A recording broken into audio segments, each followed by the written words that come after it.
فرش التراب يضمني. قیامت سے پہلے کچھ باتیں ظاہر ہوں گی، کچھ نشانیاں ظاہر ہوں گی، جس سے آگاہ کیا پروردگار نے. رحمت عالم صلی اللہ علیہ وسلم کے ذریعے اس امت کو بتایا کہ نشانیاں ظاہر ہوں گی. کچھ نشانیاں وہ ہوں گی جو قیامت سے کچھ پہلے آئیں گی اور وہ گھنٹی بج جائے گی کہ اب قیامت نزدیک آئی. پھر ان میں سے کچھ بہت پہلے اور کچھ تقریباً قریب میں.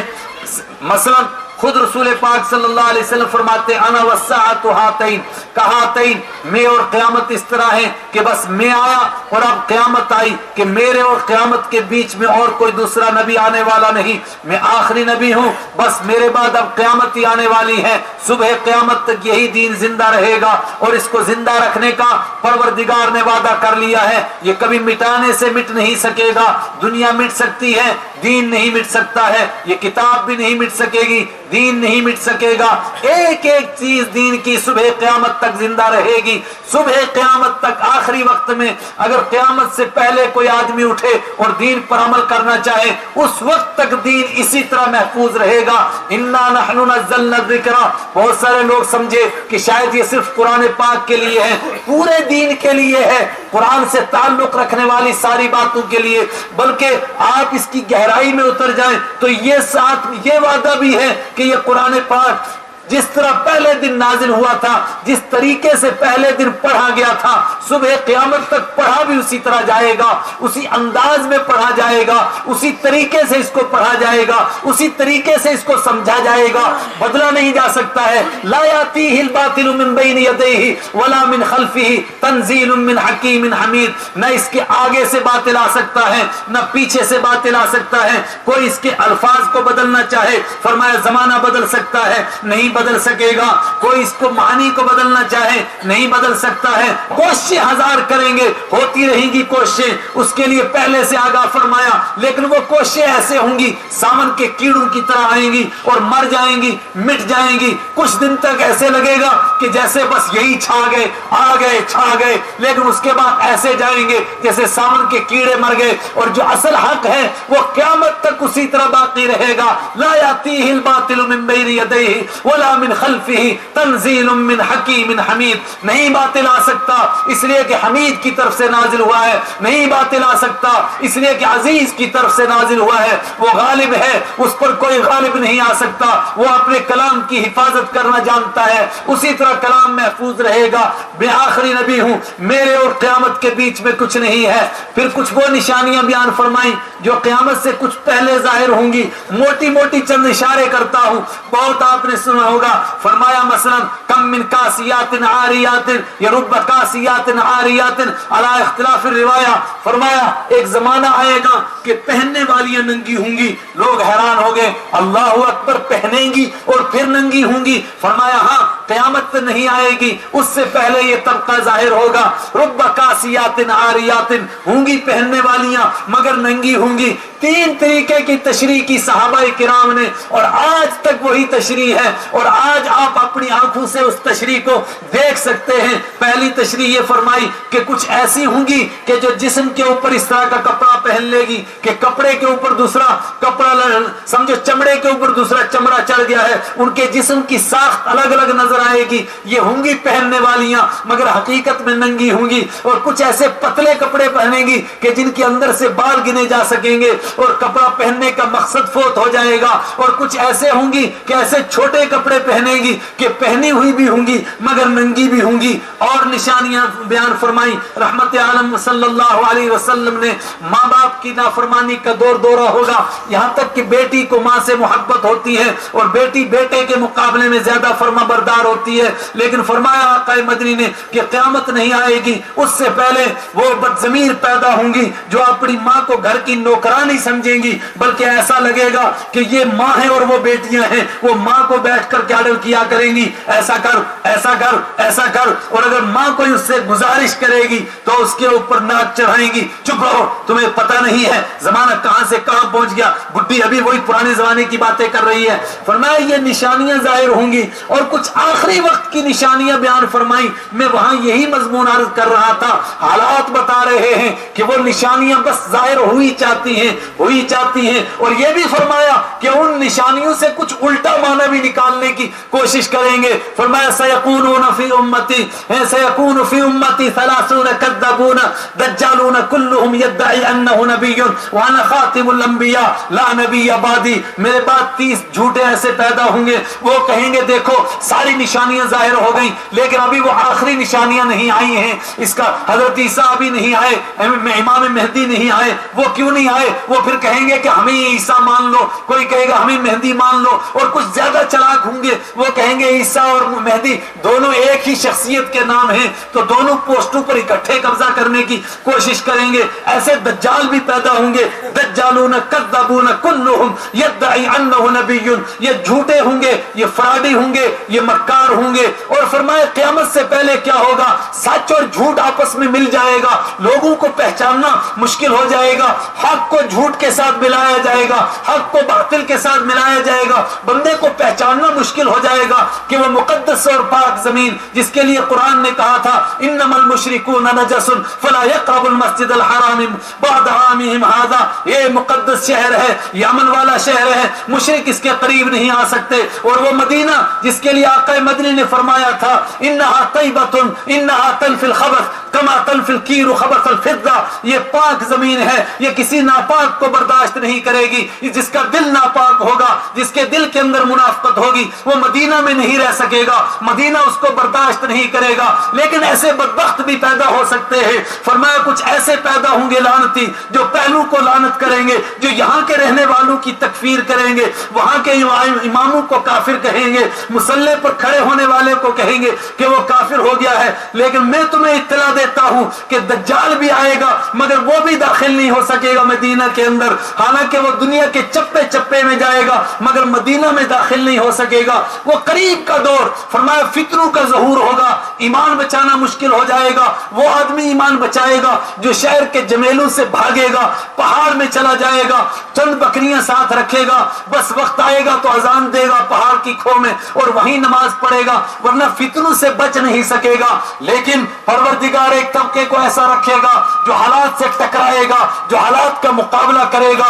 لا يخافون لومۃ لائم، وہ ملامت کرنے والوں کی ملامت سے نہیں شرمائیں گے. فرمایا جب وہ آخری ایسے حالات پیدا ہوں گے پھر پروردگار فیصلہ فرمائے گا ایک ایسے بندے کو پیدا کرنے کی جس کے ذریعے سے اس امت کی ہدایت اور اس امت کی گرتی ہوئی کشتی کو سہارا دینا مقدر ہوگا، پہلے سے طے ہے. جس کے لیے فرمایا گا مہدی، وہ ہدایت یافتہ ہوگا. اس کا نام بھی متعین کر کے بیان فرمایا، اس کی والدہ کا نام بھی بیان فرمایا. فرمایا میرے بیٹے حضرت علی رضی اللہ تعالیٰ عنہ کے بیٹے یعنی میرے نواسے حسن اور حسین کی اولاد میں سے ہوگا، ایک کی اولاد میں سے اس کی والدہ ہوگی، ایک کی اولاد میں سے اس کے والد ہوں گے. فرمایا اس وقت میں بھی ایک طبقہ دین کے اوپر ڈٹا ہوا ہوگا، یہاں تک کہ جب بیت اللہ کے پاس حجر اسود اور بیت اللہ کے دروازے کے بیچ میں وہ بیٹھیں گے اور لوگوں سے بیعت لیں گے اپنی امامت کے اوپر اور دین کے لیے قربانیاں دینے کے لیے، تو 313 کھڑے ہوں گے، وہی تعداد جو بدر کے میدان میں تھی وہ کھڑے ہوں گے. سب سے پہلے صلحاء هذه الامه اتقیاء هذه الامه، وہ اس امت کے سب سے صالح قسم کے لوگ ہوں گے، وہ نیک لوگ ہوں گے. فرمایا پھر یہ قافلہ چلے گا، پھر دنیا کے اندر دین زندگیوں میں واپس آئے گا اور دین کی تر و تازگی لوگ دیکھیں گے. پھر وہ بڑا فتنہ آئے گا دجال کا جو پوری دنیا پر چھا جائے گا. پروردگار اس کو طاقت دے گا. کیوں طاقت دے گا؟ فرمایا صرف آزمانے کے لیے کہ دین پر کون رہتا ہے اور ان فتنوں سے دو چار کون ہوتا ہے. دجال لوگوں کو ایسے شعبدے دکھائے گا کہ اس کے ہاتھ میں ایسا لگے گا کہ ایک ہاتھ میں جنت ہے، ایک ہاتھ میں جہنم ہے. پوری دنیا کا چکر کاٹے گا، 40 دن میں کریا گھوم جائے گا، مگر نہ مکہ میں داخل ہو سکے گا نہ مدینہ میں داخل ہو سکے گا. اس وقت میں بھی ایمان والے ایسے ہوں گے جو اس کو للکاریں گے. اور میں نے وہاں بھی سنایا تھا کہ ایک جوان کھڑا ہو جائے گا، دجال کہے گا تو مجھے خدا مانتا ہے، وہ کہے گا نہیں مانتا ہوں۔ آئے ہائے، یہ جوان بھی کیا ہے، قرآن کریم نے جگہ جگہ بیان فرمایا جوان انہم فتیتن، وہ کچھ جوان تھے جو کھڑے ہو گئے تھے۔ رحمت عالم صلی اللہ علیہ وسلم نے فرمایا قویت بالشباب، مجھے جوانوں کے ذریعے سے مدد کی گئی۔ یہ جوان ہی تھے حضرت یوسف علیہ السلام، ایک طرف جوانی بھی تھی، حسن بھی تھا، سب کچھ تھا، اور دوسری طرف زلیخا کے گھر کے اندر رہتے تھے، اور زلیخا نے غلقت الابواب وقالت ہیت لک، سارے دروازے بند کیے، اندر کی کوٹھڑی میں چلی گئی اور اس نے کہا ہیت لک، تجھ سے کہتی ہوں یہ سارا کچھ تیرے لیے کہا۔ قال معاذ اللہ انہ ربی احسن مثوائی، میں اس رب سے پناہ مانگتا ہوں، وہ مجھے بچائے گا۔ اور رحمت عالم صلی اللہ علیہ وسلم فرماتے ہیں کہ جب بندہ اپنی طاقت پر بھروسہ نہ کرے اور رب سے پناہ مانگ لے تو رب اس کو ایسی پناہ دیتا ہے کہ جہاں کوئی حملہ نہیں کر سکتا ہے۔ فرمایا پھر ویسی پناہ دیتا ہے جیسے وہ جادوگر اٹھے تھے، سر سجدے میں رکھا، وہ جو موسیٰ علیہ السلام پر ایمان لائے تھے، سر اٹھایا، فرعون نے کہا کہ تم ایمان لائے ہو، ابھی تمہیں پتا چلے گا کہ کون کتنے پانی میں ہے۔ لَأُقَتِّلَنَّكَ